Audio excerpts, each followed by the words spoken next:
Hello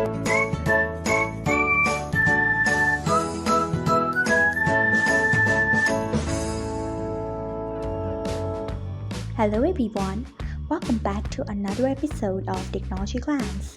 Today in this video, I'm going to guide you through how you can change who can see my IMO ID to everyone on IMO HD. So let's get started. Firstly, open IMO HD app in advice. Then tap on your profile icon. Next tap in security and privacy. Then scroll until you find profile privacy. Next tap on it.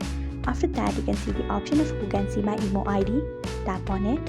Then you can see the option of everyone. Tap on it. So this is how you can change who can see my IMO ID to everyone on IMO HD. Thanks for watching. If you found this guide helpful, we would love it if you hit the thumbs up button below. We upload great new tech tutorials like this one every day. So do not forget to subscribe to our channel and hit the bell icon so that you'll never miss another update.